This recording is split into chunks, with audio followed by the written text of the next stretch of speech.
As crianças maiores, até os 99 anos, abram suas Bíblias em Efésios capítulo 4. Nós vamos continuar nossa série de estudos. O correto dentro da nossa programação de pregações seria eu pregar até o versículo 16 hoje, né? Mas, ao estudar esse trecho, eu não consegui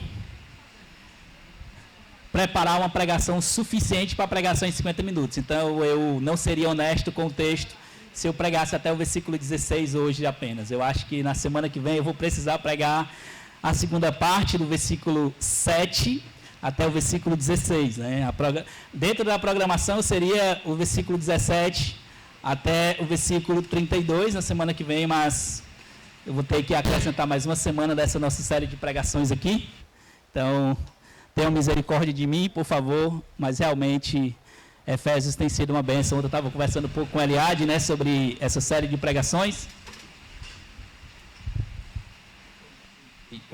Ok. Ontem a gente estava conversando um pouco, eu e a Eliade, sobre essa série de pregações, o quanto tem sido abençoador para nós estudarmos as nuances desse trecho, né, de quão prático a carta aos Efésios é.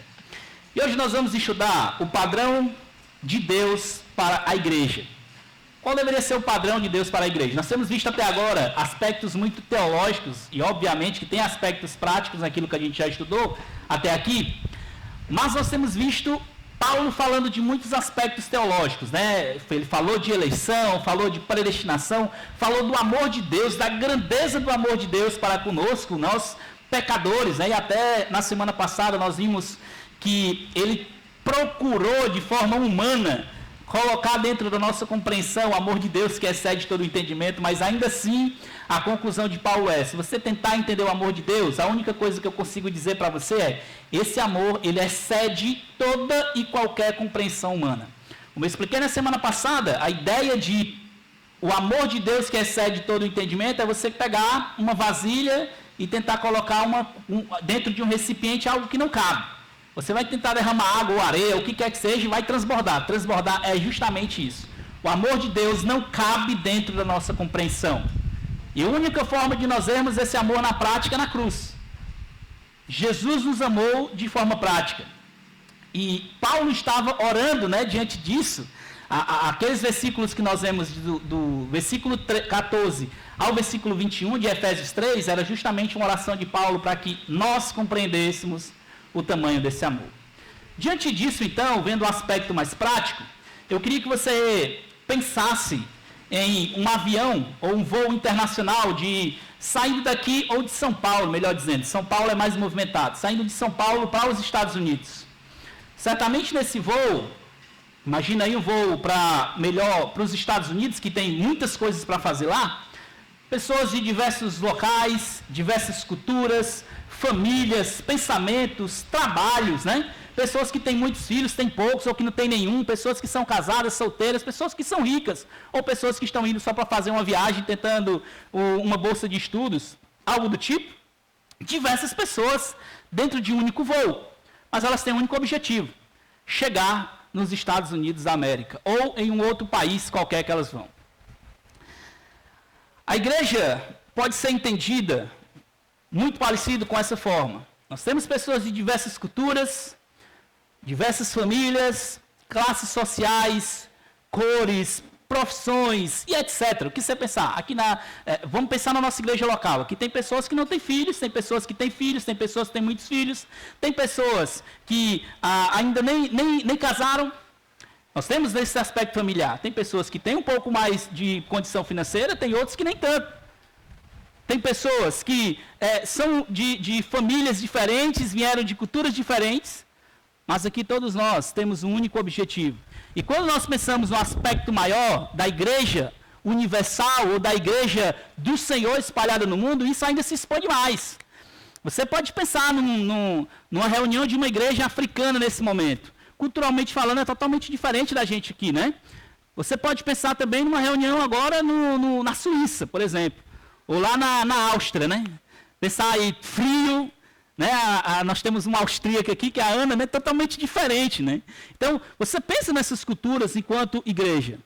Mas nós temos um único objetivo. O único objetivo e o único alvo que é em algum momento nós como igreja encontrarmos ou estarmos com o nosso Salvador. Com o Salvador Jesus Cristo, que é o dono da igreja. E assim como um voo precisa de um piloto e um mapa para guiar o seu destino, quando eu comecei a pregar quando eu preguei na série da suficiência das Escrituras, eu contei uma ilustração, né, que era uma história real, daquele voo que caiu aqui em Recife, de que o piloto ele não atentou para uma instrução que a torre de controle deu para ele. Você precisa, no lugar tal do mapa, ter essa instrução. E ele não atentou, nem entendeu o que a mulher falou, e o resultado, vocês sabem, que foi quase 300 pessoas que morreram, né? Aqui no voo que caiu no mar, no nosso Nordeste aqui, estava indo para a França. Do mesmo jeito, nós precisamos de um piloto. E o nosso piloto, ele é um piloto perfeito, ele não falha, é Jesus. Ele é um piloto que está conduzindo o seu povo. E ele também nos deu um mapa, uma bússola, que é a palavra de Deus. Nós não somos um povo que é um povo solto, um povo que está aí fazendo o que quer da vida e do jeito que quer. Nós vivemos de acordo com o controle ou o comando do nosso piloto, seguindo a bússola que é a palavra de Deus. E hoje nós vamos ver então, a ideia que eu queria que vocês entendessem hoje nesse trecho, nós vamos estudar o padrão de Deus para a igreja, Efésios 4, versículos 1 ao 6. E a grande ideia desse trecho, ou algo que eu gostaria que vocês aprendessem, deixa só eu ver se está sincronizado aqui. Não está me ajudando, me ajuda aí, Laura, por favor. A grande ideia para esse trecho, eu queria que vocês aprendessem, que vocês memorizassem, é: Deus é o Senhor da igreja. Esse Senhor, ele chama os salvos a viverem uma vida de sublime testemunho nesse mundo, protegendo a unidade. Deus, o Senhor da igreja, chama os salvos a viverem uma vida de sublime testemunho nesse mundo, protegendo a unidade. O apóstolo Paulo, como temos visto nas últimas semanas, lida de forma prática e teológica com aqueles irmãos. Ele expõe aqueles irmãos ou chama aqueles irmãos à obediência e exorta para que eles possam aplicar aquilo que eles estão aprendendo na vida em comunidade. E hoje nós vamos ver aqui a desenvoltura do porquê o amor de Deus, por causa do amor de Deus, nós podemos viver uma vida de unidade. Vamos ler o trecho. Efésios 4, versículos 1 ao 6, a palavra de Deus diz assim: Por isso eu, prisioneiro no Senhor, peço que vocês vivam de maneira digna da vocação a que vocês foram chamados, com toda humildade e mansidão, com longanimidade, suportando uns aos outros em amor, fazendo tudo para preservar a unidade no Espírito, no vínculo da paz. Há somente um corpo, um só Espírito, como também há uma só esperança para a qual vocês foram chamados. Há um só Senhor, uma só fé, um só batismo, e um só Deus e Pai de todos, a qual é sobre todos, age por todos e está em todos. Vamos orar. Deus, obrigado pela tua palavra. Pedimos que o Senhor aplique no nosso coração. Obrigado pelas verdades que já cantamos até aqui, pelo que aprendemos já na carta aos Efésios nas últimas semanas. Nós pedimos que o Senhor trabalhe no nosso coração, Deus. Não nos deixe sermos apenas ouvintes, mas principalmente praticantes da tua palavra. Trabalhe nos nossos corações, nos ajude a glorificar o teu nome e vivermos como o Senhor quer para nós. Em nome de Jesus. Amém. Muito bem. Esse trecho que o apóstolo Paulo vai iniciar hoje, ele está chamando aqueles irmãos agora a viverem uma vida mais em comunidade como um todo, não somente na vida de igreja, mas isso vai refletir na vida da igreja. Se ele estava falando naqueles primeiros versículos, ou nessa primeira parte da carta, de uma forma mais ali no meio do povo, agora ele vai também focar em como a gente deve viver fora do corpo. Por quê? O modo como eu vivo fora do corpo vai refletir também como eu vivo no corpo. É impossível eu viver uma vida dupla, ou uma vida dúbia, né? Eu sou uma pessoa lá fora, mas aqui na igreja eu estou de boa, eu sou outra pessoa totalmente. O meu testemunho ele precisa ser um só. E aí é por isso que nós começamos vendo no versículo 1, um chamado sublime. Ele faz o chamado sublime àquela igreja. Ele começa dizendo, por isso, Aqui é uma implicação daquilo que ele falou antes, né? Ele estava nos chamando, na parte anterior, como nós estudamos semana passada, como é que nós podemos viver, amar os outros, colocar de forma prática esse amor por pessoas diferentes, pessoas difíceis, pessoas que muitas vezes eu não vou concordar, mas é possível que eu ame porque Cristo me amou. E eu sou uma pessoa difícil, eu sou uma pessoa que não merecia ser amado, por isso que o amor de Cristo é um amor grandioso, um amor inexplicável, um amor que excede todo entendimento. Porque se eu for explicar humanamente por que Cristo me amou, porque Cristo te amou, nós não conseguiremos. Por causa disso, então, nós conseguimos também amar as pessoas. E aí, diante disso, por isso, porque eu consigo amar, ou porque eu posso viver de acordo com o amor de Cristo, Paulo ele chama os irmãos. Ele vai dizer, então, por isso, eu, prisioneiro no Senhor, peço a vocês. Paulo está dizendo, irmãos, eu estou aqui preso, né? Essa é uma das cartas da prisão, como nós explicamos lá no começo. Eu estou preso aqui. Queria estar com vocês, mas mesmo assim eu quero, o meu desejo para vocês, eu tenho orado por vocês, é para que vocês compreendam isso aqui. Paulo está nos chamando, Deus nos amou com um amor inexplicável, um amor grandioso, um amor incompreensível humanamente falando. Nós somos salvos de forma milagrosa e grandiosa. E por causa desse amor grandioso, nós podemos amar uns aos outros, como eu já falei. E diante dessa verdade, então, o apóstolo Paulo vai pedir uma coisa para aqueles irmãos. Ele vai fazer uma chamada para ele. Vivam de modo ou de maneira digna da vocação que vocês foram chamados. Isso aqui é interessante. O apóstolo está dizendo que o que se espera daqueles irmãos é que eles tenham um padrão diferente de todos. Espera aí, o que é viver de modo digno? Viver de modo digno de quê? Ele podia só dizer, ei, pessoal, vocês precisam viver de maneira digna, respeitosa. Mas ele coloca aqui um parâmetro. Vocês vivam de modo digno da vocação em que foram chamados. Diante do que nós vimos até agora, de Deus, o Deus eterno, grandioso, se tornar homem, via esse mundo, eleger pecadores como nós, salvar a nós que não merecemos e não tínhamos como ser salvos. Diante desse amor grandioso, vocês foram chamados, não foram só para viver uma vida de igreja, uma vida qualquer. Vocês têm um chamado de exercer um testemunho sublime nesse mundo. Deus chama, ao chamar os salvos, Ele não nos deixa viver uma vida de modo ou como queremos nesse mundo. É por isso que hoje, como eu falei no começo, muitas pessoas, infelizmente, dão péssimo testemunho ao se falarem como crentes.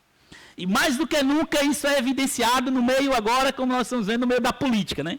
São pessoas brigando por isso, brigando por aquilo, crentes que estão no meio da política, que dão péssimo testemunho. Péssimo, parece que esquece. Não, peraí, eu vou dar um...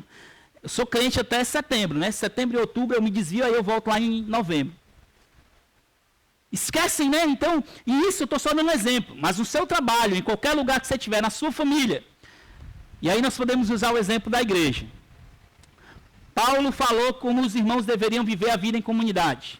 Daqui para frente ele vai dizer como é que nós devemos ver a vida lá fora, a vida na família, a vida no trabalho, a vida nos nossos relacionamentos interpessoais. E ele começa dizendo aqui, como é que eu vivo a vida em comunidade? Vocês têm uma chamada, uma vocação sublime, diferente de todos os outros.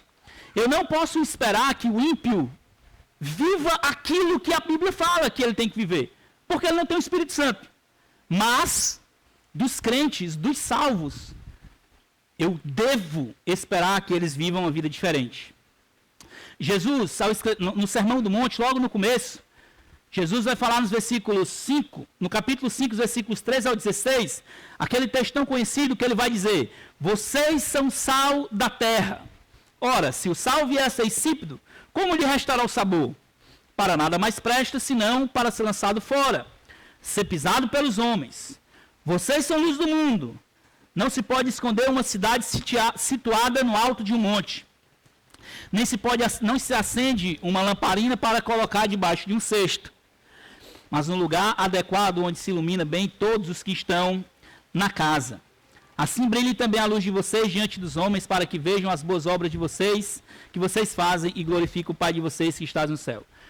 O que Jesus está dizendo aqui é que nós temos duas linhas de alcance.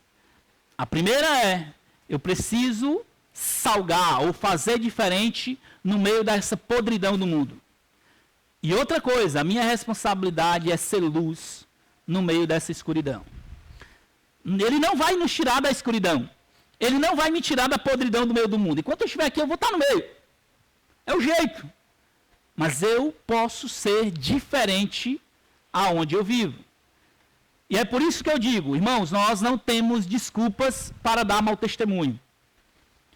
Jesus, Deus encarnado, ele não ia me dar uma ordem que eu não pudesse obedecer. Eu posso até dizer assim, pastor, é difícil e eu não quero fazer. Mas dizer que você não consegue, você está dizendo para Deus que ele pediu uma coisa que você não poderia fazer. E eu não acredito que ele faria isso. Ser difícil não quer dizer ser impossível. Nós precisamos fazer isso. E como eu falei semana passada, se você quer um lugar de conforto, um lugar a qual você vai viver tranquilo, o cristianismo não é o seu lugar. Não é. Você pode procurar outro lugar, mas o cristianismo bíblico não. Nós não temos como viver confortável. No mundo desgraçado, caído como esse, não tem. Mas é nesse mundo que Deus nos colocou para nós sermos sal da terra e luz do mundo. Filipenses capítulo 2, versículos 14 e 15, Paulo ele diz assim: acima de tudo, vivam de modo digno do evangelho de Cristo, para que ou indo até vocês vê-los, ou estando ausente, eu ouça a respeito de vocês que estão firmes em um só espírito, com uma só alma, lutando juntos pela fé no evangelho. O que Paulo está dizendo aqui, irmãos, é o seguinte: o mundo está perdido. Mas o fato de viver de modo digno é assim: o mundo vai olhar para mim e não vai ver culpa em mim. Eu não posso, como crente, me dar o luxo de que o mundo olhe para mim e diga assim: rapaz, esse aí não tem nada diferente. É igualzinho. Numa multidão de pessoas que estão caminhando para o inferno, longe de Deus, as pessoas precisam olhar para mim e ver que tem algo diferente. Se eu estou sendo igualzinho, alguma coisa está errada. Mais uma vez, eu não acredito que seja a palavra de Deus. É possível que nós vivamos uma vida de testemunho nesse mundo, né? E vivamos de modo diferente. Esse versículo que eu li antes foi o versículo de Filipenses 1, 27. Agora os versículos Filipenses 2, 14 e 15, ele diz: façam tudo sem murmurações, nem discussões, para que sejam irrepreensíveis e puros, filhos de Deus, inculpáveis, no meio de uma geração pervertida e corrupta, a qual vocês brilham como luzeiros. Mais uma vez, é a ideia de que o mundo está perdido, mas eu não tenho culpa disso. Eu estou fazendo a minha parte de testemunhar, de dar bom testemunho do Senhor, de ser um servo de Deus exemplar. Eu não posso carregar a culpa de que as pessoas que estão me rodeando, elas estão caminhando no inferno livremente, e a culpa é minha. Talvez nós não pensemos desse jeito, mas nós temos uma responsabilidade dos perdidos que nos rodeiam. É difícil, né? Mas é isso mesmo. Jesus já tinha nos alertado isso há muito tempo. No mundo vocês terão aflições, mas tem de bom ânimo. Eu venci o mundo. É difícil viver no mundo. É difícil testemunhar, é difícil ser servo de Deus. É difícil mesmo. Mas é por isso que nós temos um modo digno. Ou nós temos um modo de viver que não é um modo qualquer. As pessoas aí fora, elas vivem do jeito que elas querem, né? O que está em alta hoje? Se te faz feliz, vá lá. Siga o teu coração, faz o que você quer. No Evangelho não é. Você tem que obedecer a Deus, ainda que isso não te traga felicidade. Ainda que isso seja difícil. É um modo digno de viver, irmãos. É difícil para nós. É difícil realmente viver esse testemunho, mas é possível. Afirmar que você é alvo do amor de Deus implica diretamente em como você vai viver uma vida transformada e diferente nesse mundo. Se eu digo, eu fui alvo do amor de Deus, o amor de Deus me alcançou, eu fui salvo pela graça de Deus, tá bom, legal. Agora me mostre como é que você está vivendo. É por isso que eu digo muitas vezes, né, muitas pessoas que vivem aí no meio desse mundo e em muitos desses movimentos religiosos que dizem: eu tenho uma mensagem de Deus para você, Deus está falando isso, Deus me usa para aquilo outro. Eu disse assim: para mim não importa nada. Eu quero saber como é que você trata a sua esposa dentro de casa. Eu quero saber como é que você cria os seus filhos. Eu quero saber como é que seus vizinhos olham para você. É isso que eu quero saber. O que você fala, o que você pensa, o que você vai fazer, isso para mim não importa. Eu quero saber como é que você vive. Eu quero saber como é que você está obedecendo ao Senhor lá dentro da sua casa. Eu quero saber, se eu perguntar só para sua esposa, se é isso mesmo que você é, se ela vai testemunhar de você. Nós precisamos, meus irmãos, viver digno, de modo digno. Nós temos um padrão, uma linha para andar, e é isso mesmo. O pessoal às vezes diz assim, rapaz, a gente precisa sair da bolha, né? Não. A gente precisa ficar dentro da bolha, da Bíblia mesmo. Jesus nunca nos chamou para a gente sair de bolha, não. Nós temos um padrão. Sabe o que significa cânon? É o que nós chamamos de 66 livros da Bíblia. O cânon fechado é literalmente uma régua de medir. Nós temos uma régua, um padrão, e a Bíblia. É esse livro aqui que o Senhor nos deu. É a palavra dele. 2 Coríntios 5,17 diz, se alguém está em Cristo, ele é uma nova criatura. As coisas antigas se passaram e eis que tudo se fez novo. 1 Coríntios 6, 9 ao 11. Ou vocês não sabem que os injustos não herdarão o reino de Deus? Não se engane, nem imorais, nem idólatras, nem adúlteros, nem efeminados, nem homossexuais, nem ladrões, nem avarentos, nem bêbados, nem maldizentes, nem roubadores herdarão o reino de Deus. Alguns de vocês eram assim, mas vocês foram lavados, foram santificados, foram justificados no nome do Senhor Jesus Cristo e no Espírito de Deus. Eu não posso me esconder atrás das minhas desculpas, né? Pastor, essa aqui é a minha personalidade. É porque o meu temperamento é assim. Jesus está dizendo aqui, Paulo está dizendo, por meio do Espírito, tais fostes vós, no passado. Se você recebeu Cristo como Salvador, você tem o Espírito Santo e o poder para viver uma vida transformada. Não tem desculpa para nós vivermos uma vida imoral, uma vida de roubar, uma vida de ser avarento, uma vida de vícios diversos, se nós temos o Espírito Santo. Nós não temos desculpa para isso. Se nós nos apossarmos do poder de Deus por meio da sua palavra, nós podemos viver uma vida de obediência. E isso, meus irmãos, não tem coisa melhor para nós. Imagina se Deus, como nosso Pai, nos deixasse viver do jeito que a gente quisesse. Que pai é esse que não cuida? Isso é exatamente o cuidado de Deus para nós. De nos dar um padrão, de dizer como nós devemos viver. É porque Ele cuida da nossa santidade. Ele nos dá a responsabilidade de viver com um padrão. Nós sabemos como agradar a Deus. E isso nos dá esperança. Porque se eu sei que Deus é santo, Deus é grandioso, mas se eu não sei como é que eu obedeço a esse Deus, como é que eu vou viver? Eu vou viver uma vida desesperada. Sem saber se eu estou agradando a Deus ou não, mas Deus me dá o padrão, me diz como viver, e é por isso que eu tenho esperança. Se eu estou vivendo de acordo com a vontade de Deus, louvado seja o Senhor por isso. Louvado seja o Senhor pelo poder do Espírito, que me permite obedecer. Louvado seja o Senhor pela transformação que Ele nos dá e o chamado para viver uma vida de modo digno ou diferente nesse mundo. A chamada a um testemunho sublime não deveria ser algo que traz espanto ou tristeza. Porque esse testemunho, naturalmente, e aí nós vemos o ponto 2, naturalmente é o que se espera dos salvos. O testemunho sublime que nós temos não deveria nos trazer espanto. Naturalmente é o que se espera. O apóstolo Paulo vai elencar 5 coisas aqui que devia se esperar, especialmente quando nós vivemos uma vida com os outros. A primeira coisa que ele coloca é a humildade, né? Ele vai dizer, digno das vocações que foram chamados com toda a humildade. Uma coisa que nós não podemos esperar, o que não se deveria esperar dos crentes é orgulho. Qual é o motivo que nós temos para ser orgulhosos? Me diz aí. O que que nós temos? E aí Jesus vai falar isso muito claro em João 15:5. Nós não temos nada que do Senhor não nos foi dado. Tudo que nós temos é dele.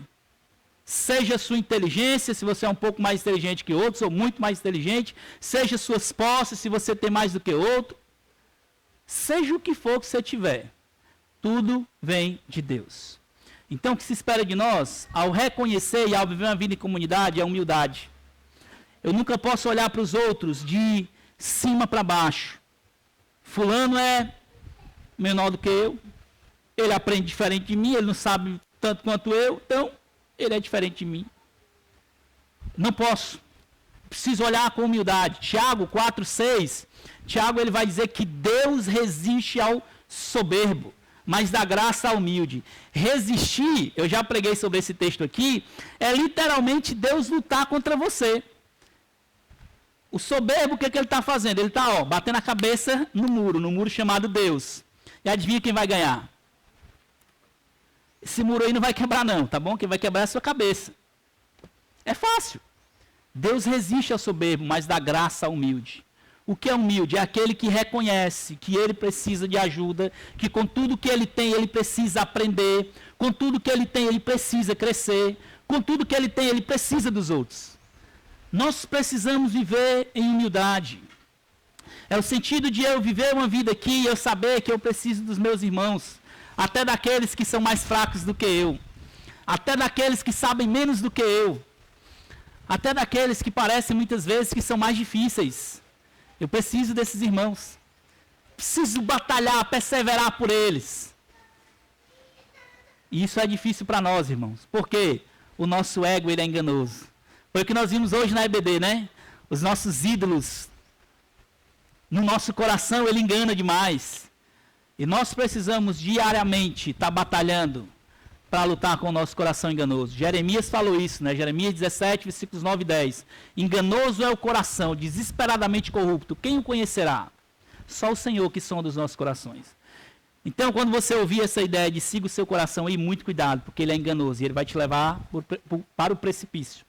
Nós precisamos viver uma vida humilde, dependendo dos outros, nos arrependendo.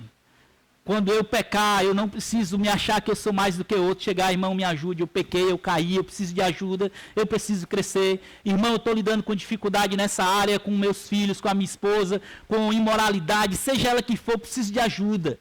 Me ajude, isso é humildade. Deus vai dar graça aos humildes. É por isso que nós, como filhos de Deus, devemos seguir uma santa vocação, sendo cheios, ou com toda, aqui essa ideia de com toda, é revestido de toda humildade. Imagina você se vestir de humildade. Essa é a ideia, você não vai conseguir, mas pelo menos tente, né? Porque no dia que você achar que você é humilde, você está sendo soberbo. A realidade é essa, né? No dia que, rapaz, eu sou humilde demais. Ou seja, né? Já caí, né? Não sei se foi o Eliade que me contou essa piada, mas o cara ganhou a medalha de homem mais humilde da cidade. E aí ele perdeu quando ele foi lá e recebeu, né? Que ele aceitou que ele era o homem mais humilde da cidade. Ou seja, o cara não era humilde, que ele reconhece. Ele disse, não, então eu sou realmente humilde, né? Quando a gente não reconhece que nós somos naturalmente soberbos, a gente não vai batalhar para ser humildes, irmãos. Nós precisamos, o nosso coração é enganoso. É por isso que nós precisamos nos revestir de toda humildade. O que se espera do salvo é que eles ajam, que eles falem, que em tudo que eles pensem, eles sejam humildes. E aí depois vem a mansidão, né? Talvez aqui uma das coisas que nós mais lutemos, não sei se é só eu, mas é a ideia de que mansidão aqui é você ser contrário à grosseria. É ser contrário a ser grosso com qualquer pessoa, é no sentido de você levantar sua voz ou de você descartar as pessoas de forma grosseira ou de forma não cordial. E aqui muitas vezes a gente se esconde também atrás das nossas desculpas. Pastor, mas é porque eu fui criado assim, eu sou de uma família difícil, né?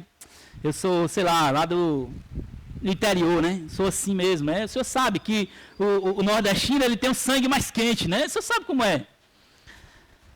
Eu sei como é, mas o Espírito Santo transforma. Graças a Deus por isso. Então nós podemos viver uma vida contrária à grosseria e ser manso.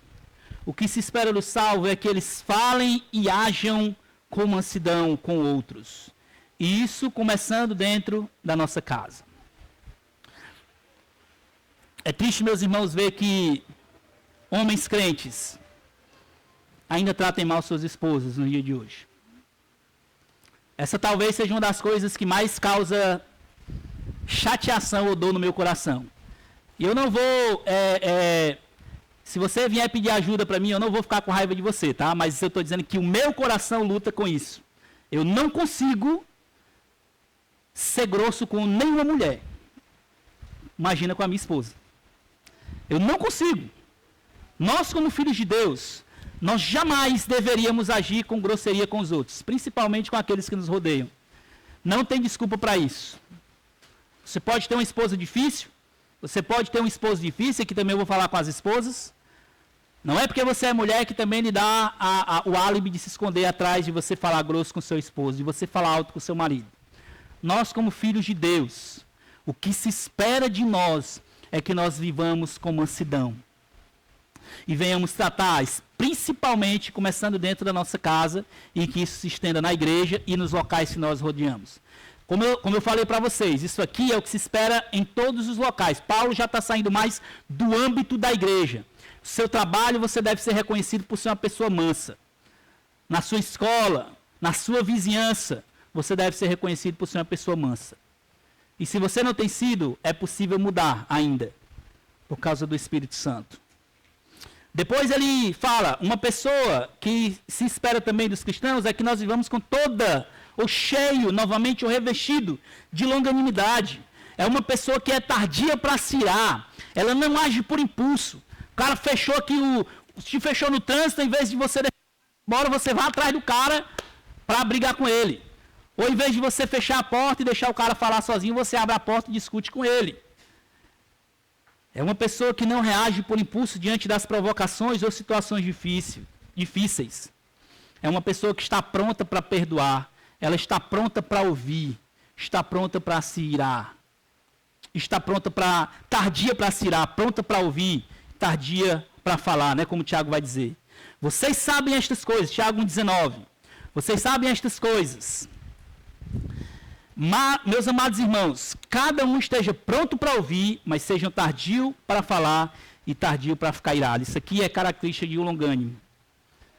Eu não preciso falar sem pensar. Eu não preciso mirar por qualquer besteira, por qualquer coisa. E ainda que eu fique irado, eu posso agir como Deus quer e reagir corretamente a essa situação. Mesmo que eu fique irado, eu posso não pecar, né? Como a gente vai ver mais na frente ainda em Efésios. A outra coisa que vamos ver também aqui, que se espera, é que nós venhamos auxiliar pacientemente os outros. Ele vai dizer, no versículo 2, na última parte, suportando uns aos outros em amor. Suportando não é a ideia de eu ter que suportar um irmão porque ele é chato. Não é essa a ideia, tá? Ah, meu irmão, tu é chato, mas eu te suporto, porque a Bíblia manda. Suportar é a ideia, literalmente, de você ser um ombro. Já viu uma pessoa que está deficiente, que ela anda com a muleta, ali é um suporte para ela. Se você tem, então, um irmão que está na igreja, que ele tem dificuldade de crescer, ele está lutando contra pecado, e você sabe que ele precisa de ajuda, você precisa ser um suporte para ele. Você não precisa ser um fator impulsionador de levar aquele irmão para o pecado. Rapaz, tu quer viver desgraçadamente? Pô, então vai, né? A gente vai empurrar ele para ver. Nós precisamos, como filhos de Deus, pacientemente suportar ou ajudar os fracos a crescerem ou caminharem na fé. Essa é uma característica dos salvos aqui. Nós temos a tendência sempre de olhar para nossas qualidades e balizarmos a vida dos outros pelas nossas, né? Não, se eu sou fraco, se eu sou forte nessa área, então fulano também tem que ser. Por que eu consigo e ele não consegue? Por que eu consigo e você não consegue? Mas Deus criou pessoas diferentes. Quando se trata da vida em comunidade, o que se espera dos salvos é que eles estejam dispostos a servir sacrificialmente aos outros, inclusive os mais fracos. É muito fácil para nós servirmos aqueles que são fáceis. É ou não é? Honestamente. Não é muito mais fácil eu servir um irmão que chega para mim, ei, Bruno, tu podia me discipular não, mas estou precisando de discipulado. Até isso já é uma coisa surpreendente, né? Mas por que eu não vou atrás daquele que eu estou vendo que está com dificuldade em uma área? É muito mais fácil eu descartar ele. Não, esse cara é difícil, ele quer crescer não, deixa ele aí. Por que é muito mais fácil eu fazer assim? E eu não chegar para sofrer com esse irmão? Chamar ele. Se eu estou sentindo falta de um irmão aqui, por que eu não vou entender qual é a dificuldade dele? Se eu ligo para ele, não atende, por que eu não vou lá na casa dele? andar mais uma milha, tentar uma dificuldade, suportar esse irmão que está passando por dificuldade. Por que eu não faço isso? É mais confortável, né? Eu chegar em casa, ficar no meu trabalho lá e tudo, vou descansar. Não, pastor. Chegar no trabalho e ter que discipular alguém, então é doido, vou nada. É mais fácil a gente fazer isso. Mas nós precisamos, meus irmãos, sair dessa zona confortável e suportar uns aos outros. Ele está baseado no amor de Deus. Se nós fôssemos pensar, se Deus ama a gente só pela facilidade, nenhum de nós estaríamos mais aqui para contar a história, né? Mas é justamente isso. Ele diz, suportando os outros em amor. Suportando uns aos outros em amor. É por causa do amor de Cristo que eu posso ir lá, atrás desse irmão que está fraco. Ou se eu vejo esse irmão pecando ou fazendo qualquer outra coisa que eu sei que é pecado, é muito mais fácil eu comentar com o outro o que ele fez. Por que eu não vou lá, cara, eu acho que tu errou, está pecando contra Deus. Eu posso te ajudar, irmão? Se ele não quiser, aí não é uma questão sua. Mas nós precisamos ser, como eu falei na semana passada, agentes de mudança na vida uns dos outros. E isso vai ter que tirar você do seu conforto. Você não consegue alinhar as duas coisas, ficar confortável e ajudar outros. Não consegue. Eu sei que esse é meu trabalho de pastor, né? Eu tenho que estar com os outros, eu tenho que aconselhar, eu tenho que discipular, eu tenho que fazer isso. Mas não é só o trabalho do pastor, é o trabalho de todos. O que ele está dizendo aqui, suportem uns aos outros. Isso aqui não está apontado para o pastor. É para os irmãos, é para todos. Suportar, ajudar uns aos outros. Tem dias que eu chego aqui de manhã na igreja e saio de noite, eu saio exausto. Conversando com pessoas, ajudando pessoas com dificuldade, caminhando, mais um. Mas é isso, Deus me chamou para isso. Mas você também pode fazer isso. Não é só o pastor, né? Eu vou ter que fazer isso por natureza, né? Mas é um trabalho da igreja.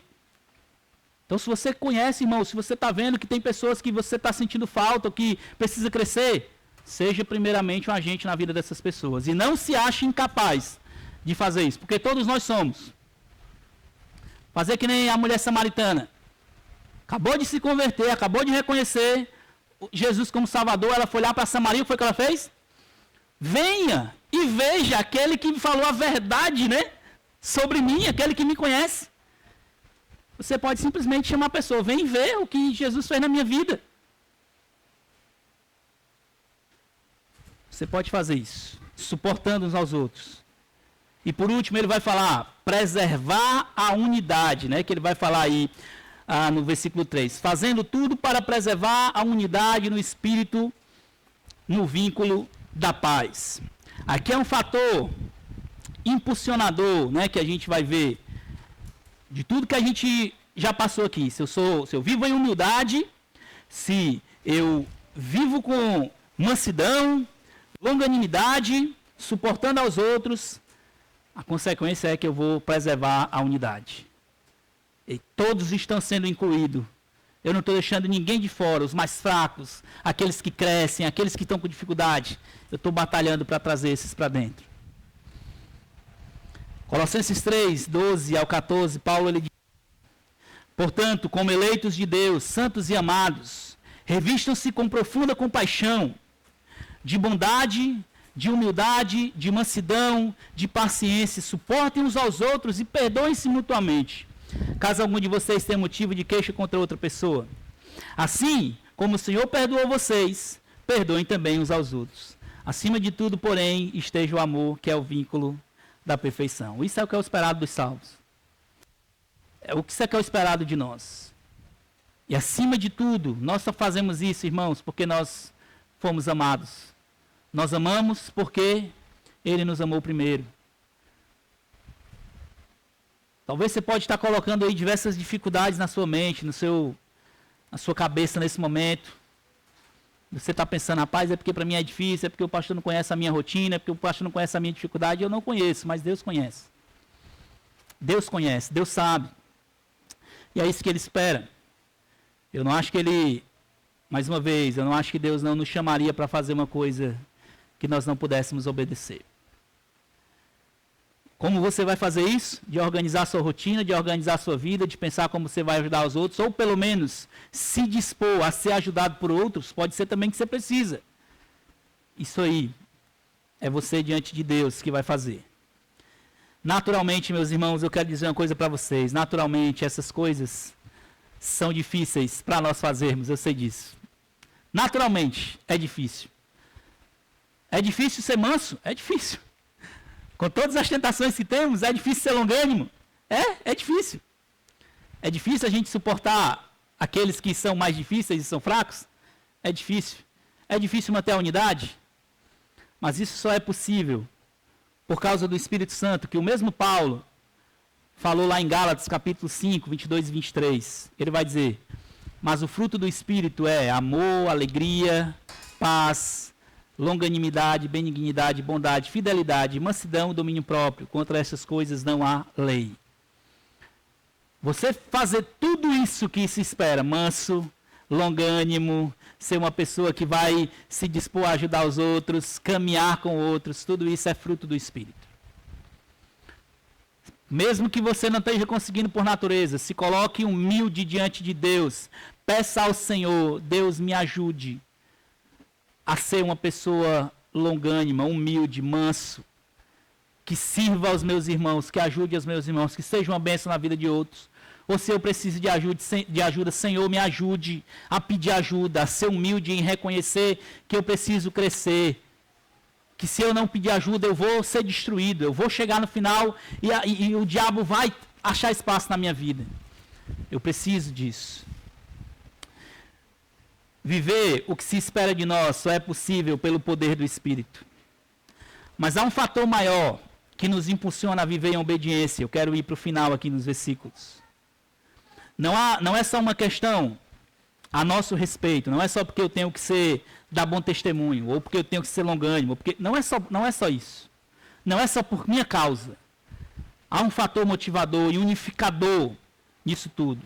O motivo unificador para obedecer aqui, nós vamos ver agora. O motivo unificador para obedecer. Nós vamos ver os versículos 4 a 6, ele vai dizer: há somente um corpo, um só Espírito, como também há uma só esperança para a qual vocês foram chamados.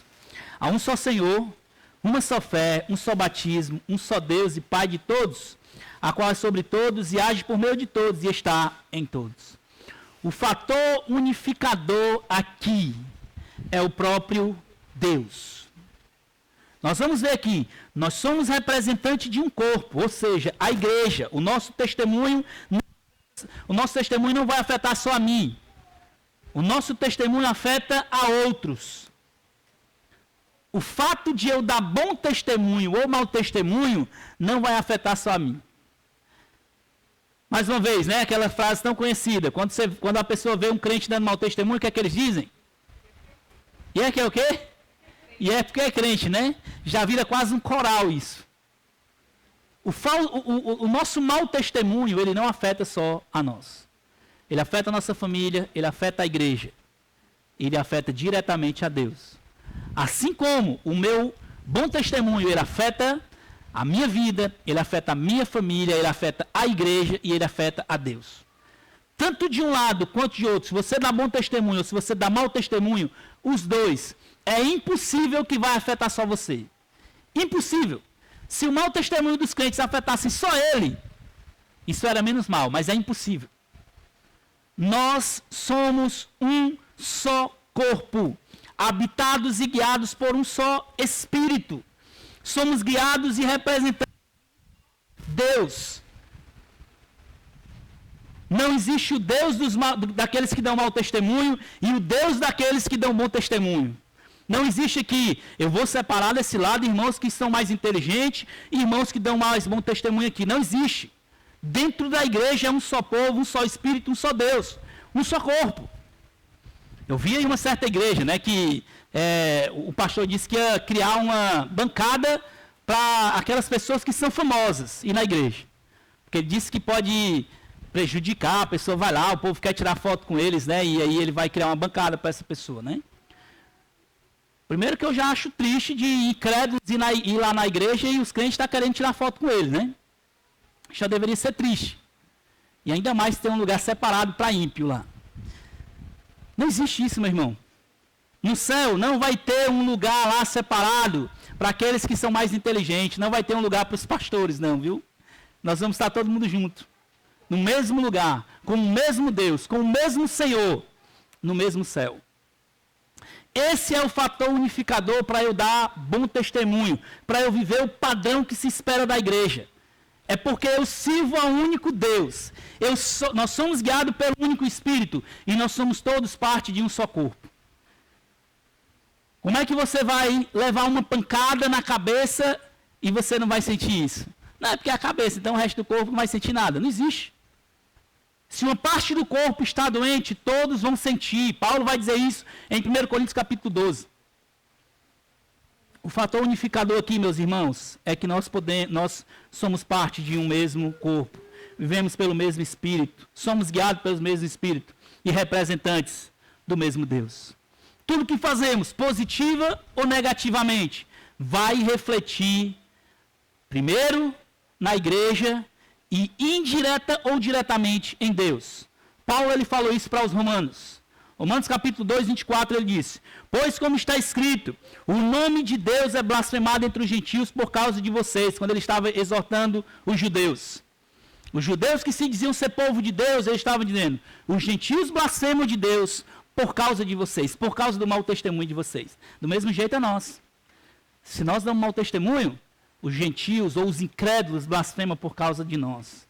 Do mesmo jeito, quando nós damos bom testemunho, obedecemos ao Senhor, vivemos para o Senhor, a consequência é que, naturalmente, o Senhor vai trazer os incrédulos, os perdidos, para o seu corpo.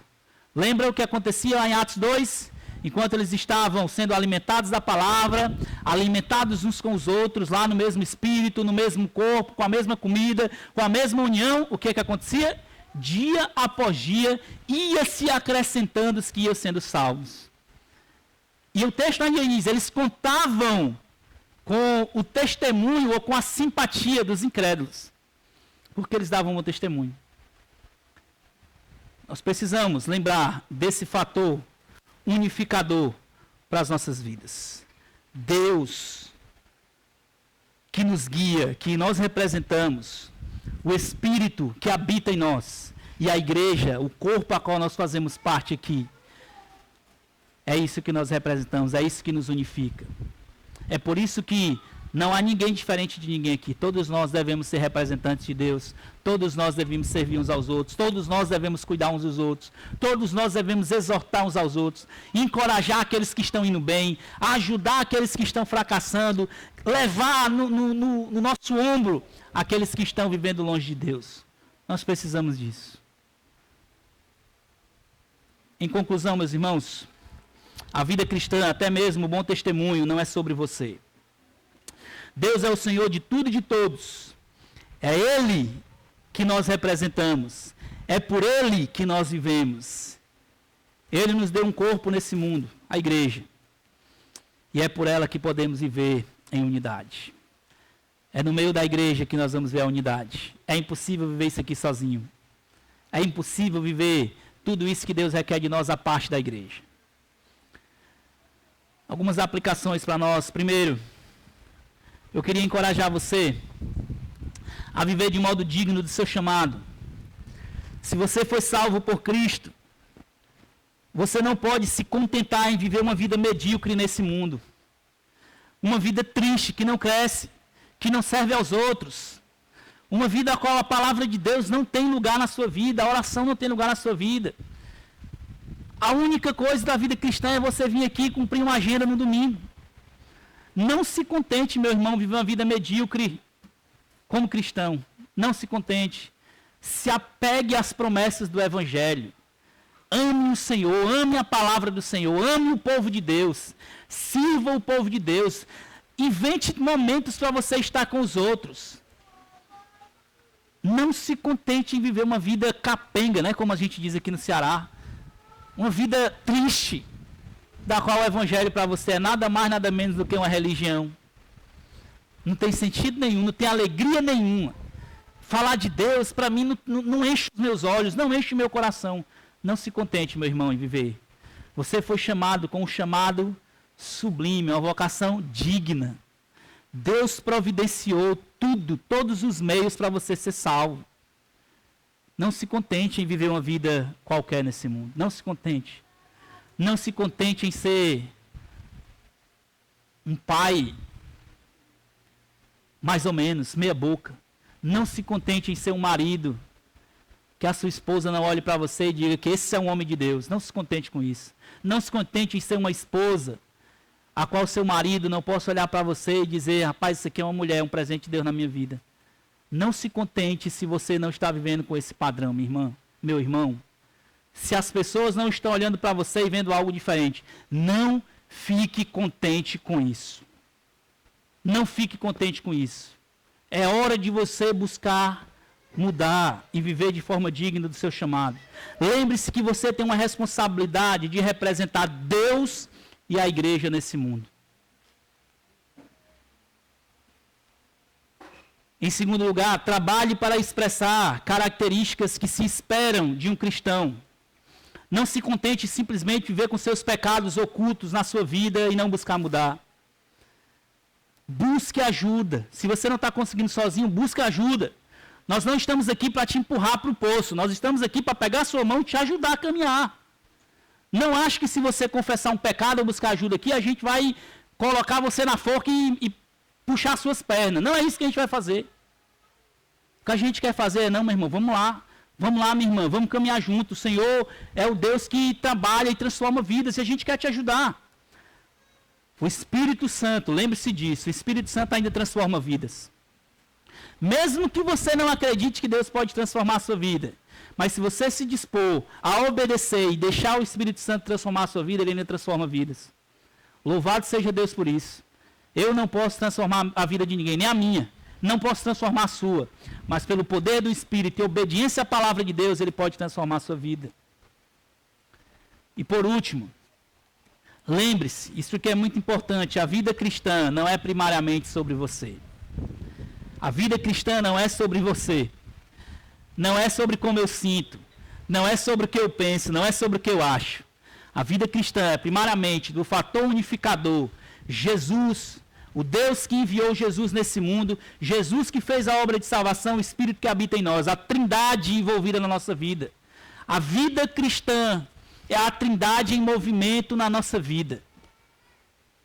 Não é sobre o que eu penso, não é sobre o que eu acho, não é sobre o que eu devo fazer. A vida cristã é sobre quem Deus é. É sobre o que Jesus fez por mim e é sobre como o Espírito age na minha vida ainda hoje. A vida cristã não é primariamente sobre mim. Deus não é o seu servo.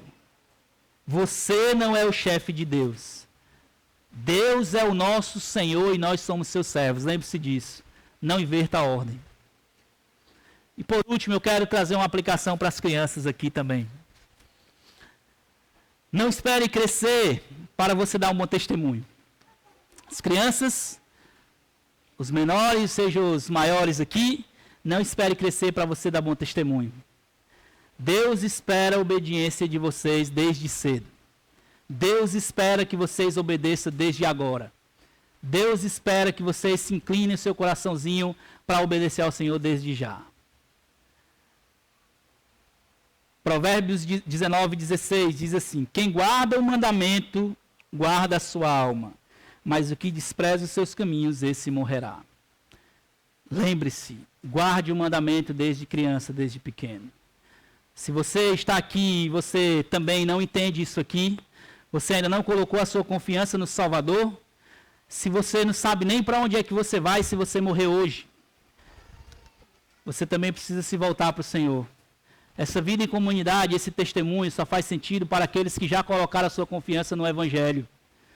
Se você não tem certeza que é salvo, se você não tem certeza que se morresse hoje, iria para o céu ou para o inferno, ao término desse culto, por favor, nos procure para a gente lhe ajudar a ensinar o caminho do Evangelho para você. Se Jesus está trabalhando ou tocando no seu coração, seja você uma criança ou um adulto, volte-se para Jesus hoje. É somente por causa de Jesus que nós podemos viver um testemunho de obediência. Se você não entende essas verdades e não colocou a sua confiança no Evangelho, nem tente fazer isso aqui, porque você vai fracassar miseravelmente. É somente no poder do Espírito, e o Espírito só habita naquele que se dobra diante de Deus. Vamos orar. Obrigado, Senhor Deus, pelo Evangelho, pela palavra. Obrigado pela igreja. Obrigado pelo Espírito que transforma vidas, que nos leva a viver uma vida digna do Evangelho. Trabalhe, Deus, nos nossos corações. Nos ajude, Senhor Deus, a obedecer e viver de modo digno do Evangelho. Que o Teu Espírito possa, Deus, nos impulsionar a viver diariamente para agradar e bendizer ao Senhor. Louvado seja o Teu nome pela igreja. Louvado seja o Teu nome porque o Senhor pagou o preço naquela cruz. Louvado seja o Teu nome porque o Senhor nos chamou para viver uns com os outros, suportar os mais fracos, pedirmos ajuda quando precisarmos. E termos essa ajuda por meio dos irmãos, por meio da palavra. Em nome de Jesus. Amém.